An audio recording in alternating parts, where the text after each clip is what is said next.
You can have the prettiest, cleanest nail space and even the best customer service, but if your nails don't stick, neither will your clients. In today's video, we'll be talking about 3 tips to make your nails last 3+ weeks. Hey there and welcome back. If you are new here, welcome. My name is Paola and I'm happy to be hosting another episode for Cocoas USA. Cocoas products are soak off and made in Japan.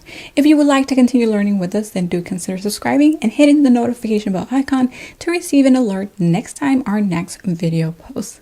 Whether you're a newbie at nails or just new to the world of Japanese gel, you may think that in order for your gel nails to last, you need to do a whole bunch of nail prep to your natural nails. After today's video, you will be amazed at how little work is required to prep the nails for gel nail application. Let me first put you at ease. The days of prepping natural nails, like prepping the walls of a building for paint, are long gone. I'm talking harsh prep with rough, gritty files and multiple prep solutions like pH dehydrator and bonder. No. Today, I won't be telling you to use more bonder or to roughen up the nails for better adhesion. In fact, Cocoas gel nail products don't require the use of pH dehydrator or bonder. Instead, we'll be talking about less popular gel nail troubleshooting tips. Let's jump right into it. Tip number 1, analyze the natural nail's health. That's right. Gel retention is not all about the products generating the best adhesion all by themselves. It takes 2 to tango here. A natural nail and a gel nail product. Many try to troubleshoot their products without ever even considering the natural nail. Here are some natural nail culprits that will lead to lifting when doing gel nails. Applying gel on damaged nails. I understand that in this case, the natural nails may be too brittle and so a gel coating will help alleviate the tenderness.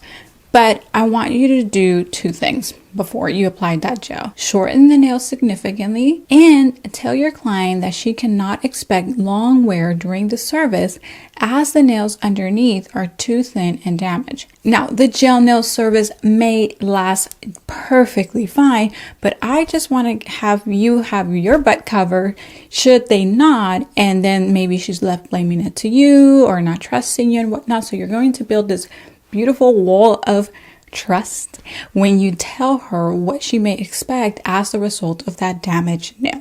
You can further say that in their 2nd or 3rd service, they should notice better retention. That would put them at ease.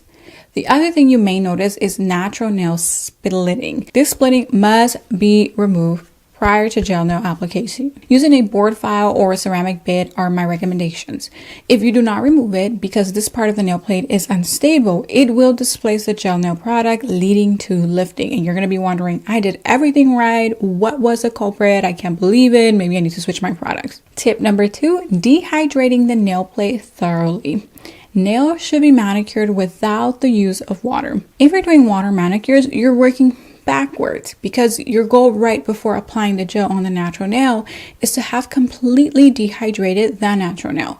And so if you have used water, then throughout the whole service, you are hoping and praying that all of that water that the nail soaked up evaporates before applying your gel product. And you're probably like, okay, what if I used a pH balancer or dehydrator? Can that not do the trick? Well, the thing about using those is that they sometimes dehydrate the nail plate really fast, and that abrupt temperature change can lead to a thin condensation layer left behind, which is moisture and puts us back in square one. Another thing to consider when using water is that when the nails absorb water, they expand, which means that shortly after that, they will contract. And what that means for long wear is that after you have applied your gel on wet nails, once that water evaporates and the nails contract, the gel will be displaced a tiny bit, and this could lead to lifting.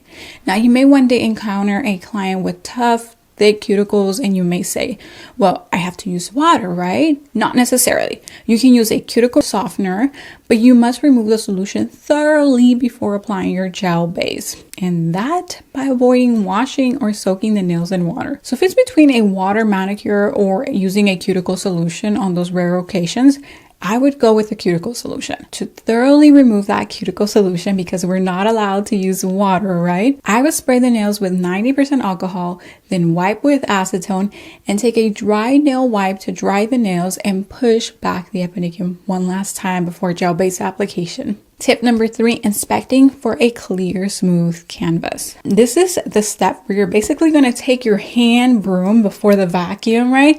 And you're going to go around the corners of the house. You can tell I get my chores done, right? You're going to go with your broom throughout the small, tight areas of your home to kind of sweep up those pieces of dirt, dust, debris, all of that. And then you want to take your lint-free wipe to really clean everything up, and it's going to take one thorough sweep rather than you trying to just individually kind of dust every little speck with attention and detail, right? You're going to go with your manicure brush, pass a lint-free towelette, and have a beautiful, smooth, pretty much flat canvas where there will be nothing touching, inhibiting your gel product from not being smooth, and so on and so forth. What I want you to get here as it pertains to nail prep is that any dust particle, any bit of hangnail hanging from the epinicium, and any oils left behind on the nail plate will lead to mysterious confidence knocking, lifting scenarios. So push back the epinicium and lateral nail folds with intention. You want to apply your gel product as close to these areas, but with the restraint of the invisible 0.5 millimeter line. Yes, it's invisible. It's always been there. It's always going to be there. This 0.5 millimeter line that you never want to cross, because if you cross this line when applying your gel products, you risk flooding the gel into the cuticle area, and this will inevitably lead to lifting.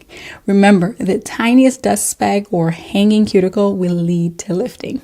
And here's another inconspicuous culprit: oils on the nail plate. And you're probably like, wait a minute, I cleansed the nail prior to application, and you did, but your client just gave themselves a good scratch, and guess what?